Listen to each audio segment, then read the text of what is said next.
जोशीमठ, जिस जगह का नाम श्री जगत गुरु शंकराचार्य जी ने ज्योतिर्मठ रखा था। आज हम बात करने वाले हैं भारत के सनातन धर्म के जगत गुरु श्री शंकराचार्य जी के 4 मठों में एक मठ ज्योतिर्मठ के बारे में। यहाँ पर जगत गुरु शंकराचार्य जी ने 5 वर्षों तक तपस्या की थी। यहाँ पर आज भी वह कल्प वृक्ष मौजूद है जिसके नीचे बैठकर जगत गुरु शंकराचार्य जी ने 5 वर्षों तक तपस्या की। कहा जाता है कि इस जगह पर जगत गुरु शंकराचार्य जी को ज्ञान की प्राप्ति हुई थी। जानते यहाँ के राहुल पुजारी से इस जगह के बारे में।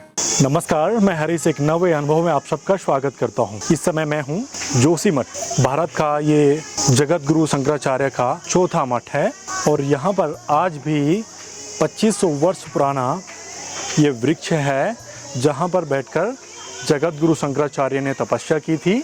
इस मंदिर के बारे में जानते हैं। ये जो ज्योतिर्मठ है, क्या इतिहास है इसका? जी, यह आदि गुरु शंकराचार्य जी की तपस्थली जी, और यहीं पे आदि गुरु शंकराचार्य जी ने 5 वर्ष तक तपस्या की जी। तो लगभग आज से 2500 वर्ष पहले आदि गुरु शंकराचार्य जी केरल मद्रास कार्डी नामक गांव से यहाँ पे एक 11 वर्ष का बच्चा आया जी। और उन्होंने यही स्थान देखा और यही कल्प वृक्ष अच्छा देखा और इसी कल्प वृक्ष के नीचे बैठ के उन्होंने 5 वर्ष तक शंकर जी की तपस्या की जी। तब जाके उनको यहाँ पे ज्ञान की प्राप्ति हुई जी। दिव्य ज्योति के दर्शन प्राप्त हुए और तभी से अखंडी ज्योति जल रही है और इसी ज्योति के नाम से उन्होंने इस क्षेत्र का नाम ज्योतिर्मठ रख दिया और भगवान भोलेनाथ का नाम ज्योतेश्वर महादेव और समय बीतते बीतते शहर का नाम जोशीमठ पड़ गया। फिर अभी पुनः दोबारा गवर्नमेंट ने यहाँ का नाम ज्योतिर्मठ पुनः पुराना नाम दे दिया गया। फिर उस समय बिल्कुल बहुत काफ़ी काल्पनिक धर्म के लोगों ने जो बद्री विशाल जी की मूर्ति थी उठा के अलकनंदा नारद कुंड में फेंक दी थी। तो किसी को मालूम नहीं था कि बद्री विशाल जी की मूर्ति कहाँ पे है। तब आदि गुरु शंकराचार्य जी को इसी कल्प वृक्ष के नीचे आकाशवाणी हुई कि हे शंकर, मेरी मूर्ति अलकनंदा नारद कुंड में अव्यवस्थित गिरी हुई है और आप जाइए उसको पुनः दोबारा स्थापित कीजिए। फिर आदि गुरु शंकराचार्य जी 16 साल की आयु में यहाँ से बद्रीनाथ जी गए और उन्होंने अलकनंदा नारद कुंड से बद्री विशाल जी की मूर्ति निकाली और दोबारा गर्भगृह में मंदिर में स्थापना की, पूजन पाठ किया।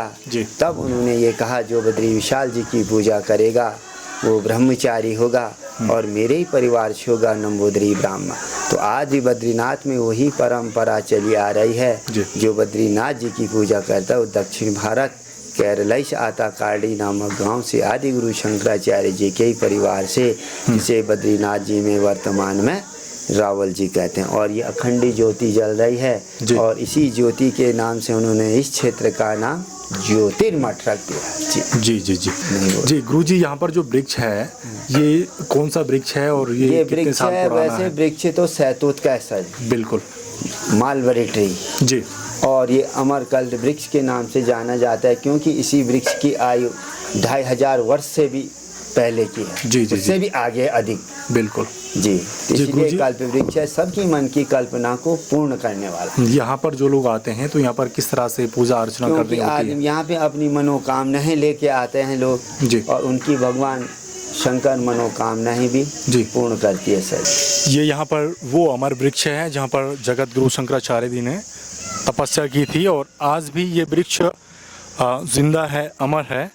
काफ़ी बड़ा वृक्ष है, इसके अंदर गुफाएं दिख रही हैं और अद्भुत वृक्ष है। इससे पहले मैंने ऐसा वृक्ष आज तक नहीं देखा। तो ये था ज्योतिर्मठ और ये थी ज्योतिर्मठ का इतिहास जो गुरुजी ने हमें बताया। तो इस अनुभव को हम यहीं पर समाप्त करते हैं। उम्मीद है आप सबको ये अनुभव पसंद आया हो और पसंद आया तो ज़रूर लाइक, शेयर, चैनल सब्सक्राइब। जल्द मिलते हैं एक नए अनुभव के साथ। शुक्रिया चैनल सब्सक्राइब।